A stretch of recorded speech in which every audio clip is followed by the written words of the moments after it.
Assalamualaikum warahmatullahi wabarakatuh.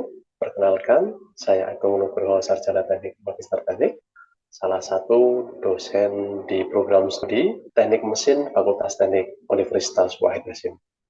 Pada kesempatan kali ini, saya ingin menyampaikan gambaran terkait dengan mata kuliah yang saya ampu, yaitu mata kuliah Termodinamika 2.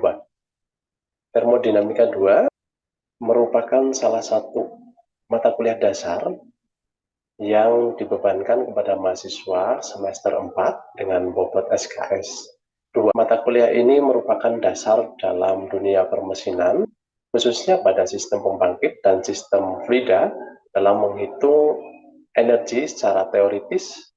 Adapun sumber rujukan yang bisa dipakai dalam mata kuliah ini adalah buku Termodinamika Teknik Jilid 2, karya asli dari Michael J. Moran yang telah dialih bahasakan oleh Yulianto Sulistyo Nugroho. Adapun CPL atau capaian pembelajaran lulusan yang diharapkan setelah mengikuti mata kuliah ini, salah satunya CPL yang dibebankan oleh program studi, yaitu lulusannya nanti bisa menjadi auditor energi, pengembangan energi dalam sebuah capaian pembelajaran lulusan yang dititipkan dalam mata kuliah ini. Yang pertama yang berkaitan dengan sikap bertakwa berlandaskan Islam Ahlus Sunnah wal Jamaah. Kemudian CPL yang kedua berkaitan dengan keterampilan umum. Diharapkan nanti lulusan mata kuliah ini mampu menerapkan pemikiran logis yang berkaitan dengan implementasi ilmu pengetahuan dan teknologi yang memperhatikan dan menerapkan nilai humaniora. Kemudian keterampilan khususnya diharapkan nanti lulusan mata kuliah ini mampu menerapkan prinsip rekayasa untuk menemukan sumber masalah di dalam proses analisis, interpretasi data, dan juga informasi berdasarkan prinsip-prinsip rekayasa ilmiah. Kemudian CPMK atau capaian pembelajaran mata kuliah Termodinamika 2 ini adalah diharapkan mahasiswa mampu menganalisis dan memodelkan berbagai macam sistem termodinamika sebagai kelanjutan dinamika 1 di semester 3 dengan kinerja individu maupun kinerja secara tim. Nah, mata kuliah terdiri dari 16 kali pertemuan, 2 kali dilaksanakan ujian, 1 ujian tengah semester dan 1 kali ujian akhir semester. Kemudian pertemuannya dibagi ada pertemuan secara luring dan juga daring. Pembelajaran dalam termodinamika 2 ini menerapkan prinsip DIA atau Delivery, Interaction, and Assessment, di mana nanti proses pembelajaran melibatkan mahasiswa untuk berinteraksi saat proses pembelajaran. Kemudian dilakukan assessment berdasarkan dari beberapa item ataupun kriteria penilaian. Nah, asesmen dilakukan bukan hanya dari tugas saja, tetapi juga dari bagaimana perilaku ataupun sikap peserta mata kuliah ataupun mahasiswa dalam mengikuti mata kuliah ini. Bobot penilaian yang diberikan dalam mata kuliah yang mewakili kedisiplinan mahasiswa, kemudian tugas, kemudian UAS, dan juga UTS. Nah, di dalam tugas terdapat satu tugas besar, di mana mahasiswa nanti dibebankan untuk membuat simulasi menggunakan sebuah perangkat software. Bobot dari item penilaian tersebut kehadiran 10%, kemudian tugas besar itu 25%, kemudian tugas harian itu 15%, kemudian UTS itu 20%, 25%, kemudian UAS 25%. Nah, untuk mengetahui bagaimana saya menyampaikan mata kuliah ini, mari kita saksikan video berikut ini. Terima kasih. Assalamualaikum warahmatullahi wabarakatuh. Bismillahirrahmanirrahim. Assalamualaikum warahmatullahi wabarakatuh. Waalaikumsalam warahmatullahi wabarakatuh. Selamat sore para peserta mata kuliah Termodinamika 2. Di kesempatan kali ini kita akan melanjutkan perkuliahan kita. Kita akan masuk ke pertemuan ke-7. Nah, ini saya share screen dulu. Nah, sesuai dengan RPS kita. Apakah sudah terlihat tampilan layar saya? Sudah, Pak. Sudah, Pak. Oke, di pertemuan ke-7 ini kita akan masuk sesuai dengan RPS kita. Kita akan memasuki materi tentang konsep kesetimbangan energi pada sistem tenaga uap, di mana nanti mahasiswa diharapkan setelah perkuliahan ini, mahasiswa dapat memahami sistem tenaga uap dalam keadaan sehat ya. Oke, kita akan mulai di perkuliahan termodinamika 2 dengan kode mata kuliah ITM 125 di pertemuan ke-7 ini. Topik bahasan kita adalah sistem tenaga uap. Kemudian capaian lulusan yang diharapkan adalah menguasai konsep dasar tentang termodinamika khususnya di bidang teknik mesin ya. Kemudian mampu mengambil keputusan dalam penyelesaian masalah nanti jika ada permasalahan di dunia engineering. Kemudian mampu merumuskan solusi masalah rekayasa di bidang komponen-komponen yang memperhatikan konservasi energi ya berkaitan dengan ini. Kemudian diharapkan di capaian mata kuliahnya, nanti mahasiswa mampu memahami fenomena termodinamika, kemudian menerjemahkan fenomena fisik, ataupun termis. Di materi khususnya di sistem pembangkit tenaga uap ini, mahasiswa diharapkan mampu memahami siklus tenaga uap, baik Carnot maupun Rankine ya, kemudian menganalisis siklus tenaga uap dan juga memahami modifikasi siklus dasar Rankine dan juga meningkatkan efisiensi. Febri di mana ini? Di rumah atau di mana? Di rumah, Pak. Di rumah. Oke. Nah, pertanyaan sebenarnya apa sih yang disebut dengan sistem tenaga uap itu? Atau saya perlu recall dulu sebelumnya kita membahas tentang proses isentropik ya sebelum pertemuan kali ini. Di pertemuan ke-6 yang lalu kita membahas tentang proses isentropik. Di sana ada beberapa siklus yang membahas bagaimana sebuah sistem itu bekerja berdasarkan prinsip entropi konstan atau isentropik ya. Kemudian salah satu contohnya adalah kita memanfaatkannya dalam sebuah sistem tenaga uap. Barangkali ada yang bisa menjelaskan ulang kira-kira gambaran sistem tenaga uap itu seperti apa? Mungkin Mas Aji silakan. Jadi tenaga uap itu merupakan jenis pembangkit yang menggunakan uap panas untuk memutar turbin, Pak. Oke, jadi sumber utamanya adalah dari uap ya. Oke, mungkin Mas Ali Akbar mau menyampaikan.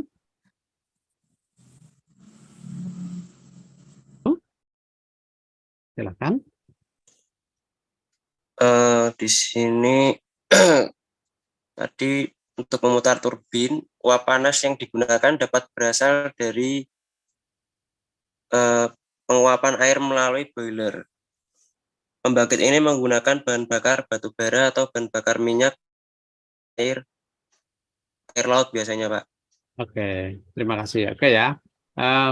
Jadi sudah mendekati benar ya. Jadi sistem tenaga uap itu sebuah sistem yang memanfaatkan uap sebagai tenaga utama untuk menggerakkan turbin, benar ya.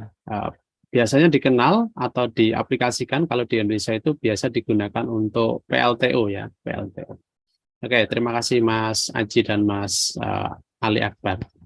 Oke, nah ini modelan sederhana dari sistem tenaga uap. Jadi gambaran secara, nah ini gambaran sederhananya ada 4 sistem di dalam komponen sistem tenaga uap itu. Ada di sini dituliskan ada A, B, C, dan D. Nah, di sini. Nah, di subsistem A, ini kalau keseluruhan ini disebut dengan sistem ya.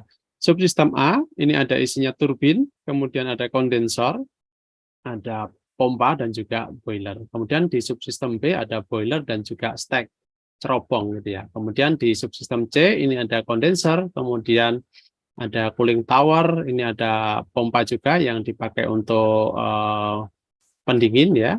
Nah, ini di subsistem C. Nah, di subsistem D ini hanya ada electric generator atau yang biasa disebut dengan dinamo ya, dinamo. Kalau biasanya itu skala kecilnya itu biasanya punya dinamo gitu. Oke. Nah, jadi pada sebuah pembangkit tenaga uap itu biasanya kita akan mempelajari suatu siklus yang biasanya siklus tersebut sangat ideal dipakai. Nah, biasanya kalau siklus yang dipakai itu adalah siklus uap Carnot. Nah, sistem pembangkit daya tenaga uap ini tergolong dari salah satu mesin kalor dengan sistem pembakaran luar. Jadi sistem pembakaran dalam teknik mesin khususnya itu dibagi ada internal combustion sama external combustion. Nah, kalau yang external combustion atau pembakaran luar itu dilakukan di luar mesin untuk menghasilkan energi panas yang kemudian ditransfer ke uap. Jadi pembakarannya itu bukan lagi di dalam sistem turbin, tapi di luar, yaitu di boiler yang tadi disebutkan oleh Mas Aji dan juga Mas Ali Akbar. Kemudian energi inputnya kemudian sebagian diubah menjadi kerja oleh turbin dan sebagian lagi dilepas ke lingkungan yang memiliki temperatur yang lebih rendah. Nah, ini gambarannya ada high temperature ini, reservoir ini adalah di keluaran boiler, kemudian masuk ke engine, engine-nya ini berupa turbin, kemudian masuk ke low temperature reservoir ini di dalam kondensor, kalau di dalam sistem siklus tenaga uap. Nah, sejauh ini adalah siklus Carnot yang dianggap sebagai sebuah siklus yang paling efisien jika beroperasi di antara dua batas temperatur seperti tadi ya. Jadi seperti ini. Jadi ini ada siklus dari 1 ke 2 ini disebut dengan siklus ekspansi secara isentropik pada turbin. Kemudian ini 2 ke 3 ya, itu adalah pembuangan kalor di dalam kondensor. Kemudian 3 ke 4 ini adalah kompresi dari air umpan, kemudian masuk secara isentropik, kemudian di dalam boiler ini memasukkan panas dari bahan bakar yang dibakar ke dalam boiler. Nah, kalau digambarkan dalam diagram TS-nya, ya, diagram TS-nya ini proses 1 ke 2 ini dalam turbin, ya, jadi temperatur dan juga tekanan yang tinggi itu diturunkan ke dalam di dalam boiler menghasilkan kerja, kemudian di dalam kondensor 2 ke 3 ini temperaturnya idealnya harus sama, hanya fasenya saja yang dirubah. Kemudian dari 3 ke 4 ini masuk ke dalam pompa menuju boiler. Nah, walaupun siklus Carnot ini siklus yang paling efisien dianggapnya, tetapi barangkali kurang cocok ya diterapkan pada sistem tenaga uap. Karena ada beberapa sebab, salah satunya adalah membatasi penerapan siklus Carnot ini pada tenaga uapnya. Ya. Kemudian di antara hal-hal yang membatasi itu, yaitu antara lain proses pemasukan dan pembuangan kalor secara isotermal, ya, hanya dilakukan ketika berada pada daerah perubahan fase cair uap, ya, hanya di daerah campuran saja. Namun kenyataannya perubahan fase cair uap itu sangat terbatas, kecil sekali, hanya sekejap saja, sehingga membatasi daerah kerja dengan sisi tenaga uap. Apabila menggunakan siklus Carnot, selain itu keterbatasan temperatur maksimum juga akan membatasi efisiensi termal dari siklus Carnot. Kemudian saat proses kompresi ya di dalam pompa dan juga ekspansi di dalam turbin ya dilakukan pada kondisi campuran. Ya, sehingga kalau di dalam pompa itu terjadi campuran, maka nanti akan terjadi sebuah fenomena kavitasi. Sehingga ini menyebabkan siklus Carnot ini menjadi kurang realistis dan tidak dapat diterapkan dalam tenaga uap. Sehingga kita perlu mempelajari nanti ada siklus Rankine yang lebih cocok diterapkan dalam sistem tenaga uap. Ini ada satu contoh soal yang berkaitan dengan siklus Carnot ya. Ini contohnya adalah sebuah siklus Carnot itu menggunakan fluida kerjanya menggunakan air ya dengan aliran steady. Airnya berubah dari cair jenuh menjadi uap jenuh pada proses pemasukan kalor terjadi pada tekanan 80 bar. Kemudian proses pemasukan kalor terjadi pada tekanan 80 bar. Nah, proses pembuangan kalor pada kondenser terjadi pada tekanan 0,08 bar. Ya, jadi di keluaran kondensor itu sudah 0,08 bar.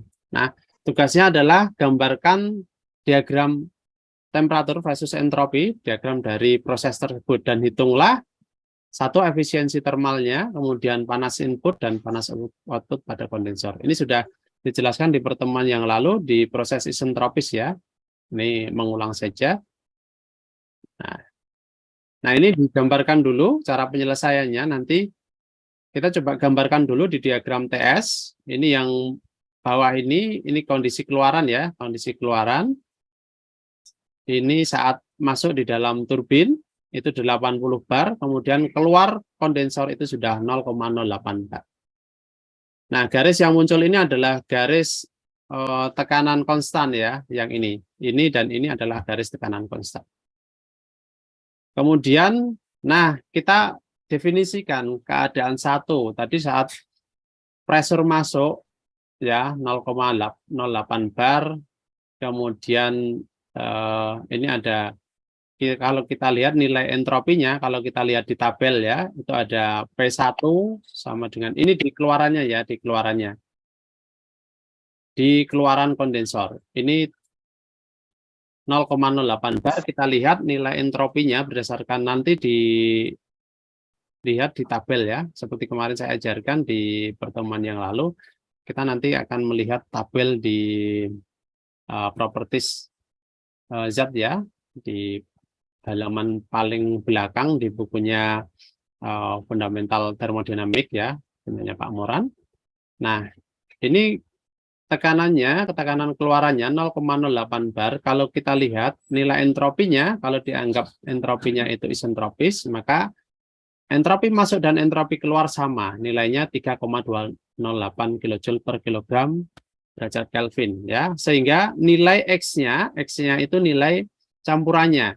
Itu ada S1 minus SF ya. Ini fluidnya di liquid ya. Nilainya 0,3423 atau 34%. 34% cenderung ke liquid ya. Kemudian keadaan duanya saat uap masuk ke dalam turbin. Nah, kita lihat nilainya 3,208 kJ juga ya. Kemudian dilihat dari tabel uap jenuhnya tekanan 80 bar.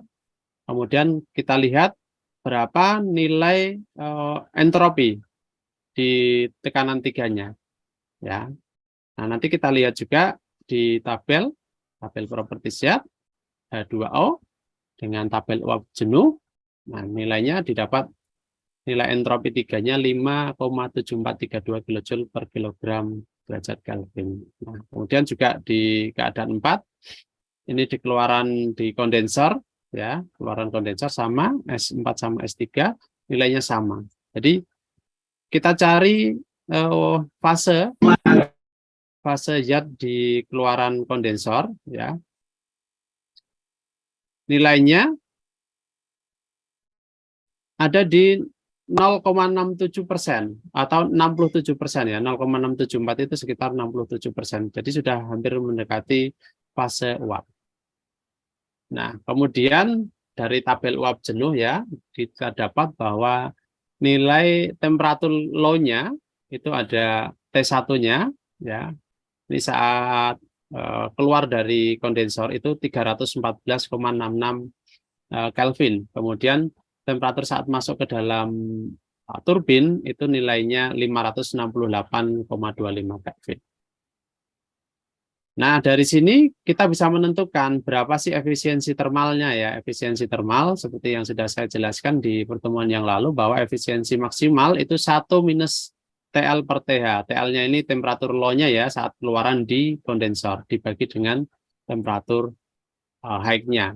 Berarti 1 dikurangi ini temperatur dalam Kelvin 314,66 Kelvin dibagi dengan 568,25. Jadi efisiensi termalnya ketemu 44,63%. Nah, kemudian berapa energi panasnya? Ya, berapa energi panasnya? Energi panasnya adalah Q in dibagi dengan M dot-nya. Jadi entalpi di keluaran atau entalpi yang masuk di dalam turbin dikurangi dengan entalpi yang keluar di dalam kondensor. Nilainya adalah 1441,4 kilojoule per kilogram ya. Ini nanti bisa dicari dengan tabelnya ya, 1 sampai H4. Oke, jadi tadi dijelaskan bahwa siklus yang lebih cocok diterapkan dalam vapor power system atau PLTU itu adalah sistem ataupun siklus uap ideal Rankine, bukan lagi menggunakan Carnot, karena di dalam Carnot itu biasa beroperasi di fase-fase campuran. Nah, ini lebih cocoknya menggunakan Rankine LTU gitu ya. Komponen utamanya itu ada turbin, kondensor, pompa, dan juga boiler. Nah, kemudian kalau digambarkan dalam diagram TS, itu ada proses 1 ke 2 ini diawali dari turbin dan menuju ke kondensor, kemudian kondensor, kemudian dari 3 ke 4 ini dipompa, 4 ke 1 ini proses di dalam boiler. Ini dilihat kecenderungannya adalah menaikkan temperatur, ini dari fase liquid ya, fase liquid masuk ke dalam kubah uap, kemudian berubah menjadi panas uap lanjut. Nah, prosesnya siklus Rankine itu 1 ke 2 di proses turbin itu adalah ekspansi isentropik terjadi pada turbin. Kemudian 2 ke 3 ini pembuangan kalor secara isobarik pada kondensor. Kemudian dilanjutkan proses 3 ke 4 pada pompa itu prosesnya adalah isentropik ataupun proses di mana entropinya konstan ya. Kemudian 4 ke 1 itu saat di boiler itu kalor masuk secara isobarik. Jadi dianggap bahwa tekanannya konstan ya. Kemudian 1 ke 2 balik lagi ke isentropik dan seterusnya. Jadi siklus seperti itu. Nah, bagaimana menghitung kesetimbangan energi dan massa untuk kontrol volume dalam sebuah vapor power system. Nah, ini menggunakan prinsip hukum termodinamika 1 bahwa delta energi per satuan waktu itu adalah Q minus W ya.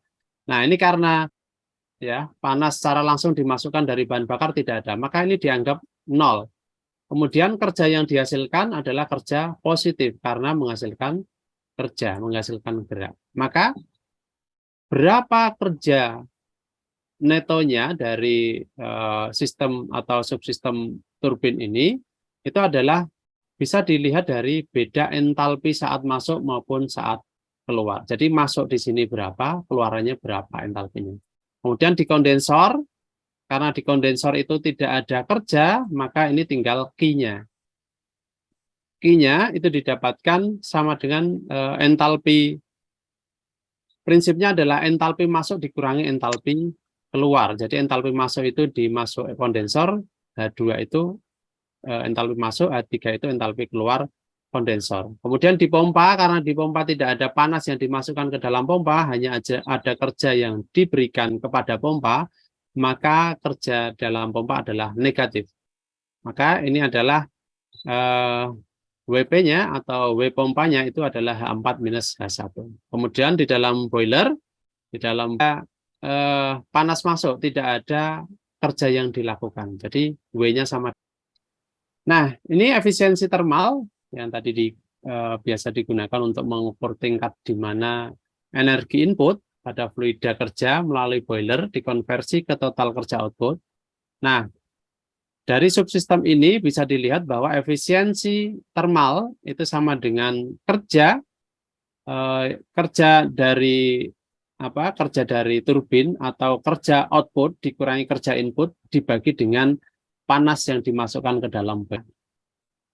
Kemudian bagaimana cara menghitung perbandingan kerja yang atau yang terjadi di subsistem A ini, turbin.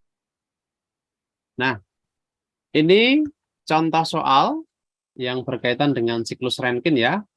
Ini ada sebuah siklus tenaga uap menggunakan fluidanya air, tekanan masuknya 80 bar, kemudian suhunya itu 480 derajat Celcius, kemudian keluarannya itu 0,08 bar. Ya, kemudian sama seperti contoh yang di atas tadi, gambarkan diagram TS-nya, temperatur versus entropinya, kemudian hitunglah panas input agar menghasilkan kerja siklus 100 MW, dan hitung efisiensi termalnya. Caranya sama ya, jadi kita harus menerjemahkan, harus menganalisis berapa kondisi pertamanya. Ini di keadaan keluaran kondensor, ini masukan kondensor gitu ya, nanti dicari berapa volume spesifiknya ya. Kalau dalam keadaan campuran berarti kita harus menentukan volume spesifik dari fluida maupun gasnya ya. Nah, kemudian masa aliran uapnya itu M dot-nya itu dihitung dari W siklusnya dibagi dengan W pompa dikurangi dengan ini W di dalam turbinnya ya. Ini sebesar ini. Jadi 79,53 kg per second-nya lajunya. Jadi kalor inputnya itu tinggal dikalikan antara M dot-nya ya, M dot-nya laju aliran masanya dikalikan dengan beda entalpinya, beda entalpi di kondensornya. Jadi nilainya adalah H3 minus H2. Ketemunya adalah 251,8 MW. Kemudian efisiensi termalnya itu W siklus dibagi dengan panas yang masuk, W siklusnya itu 100 MW dibagi dengan 251,8 ini IN-nya. Jadi ketemunya 39,7%. Oke, saya kira itu untuk pertemuan kali ini. Silakan kalau ada pertanyaan. Jadi itu ya. Ini untuk tugasnya silahkan bisa diakses di e-learning. Jika tidak ada pertanyaan, saya akhiri. Terima kasih. Allahumma fiqh ila qawmi thariq. Assalamualaikum warahmatullahi wabarakatuh. Waalaikumsalam warahmatullahi wabarakatuh.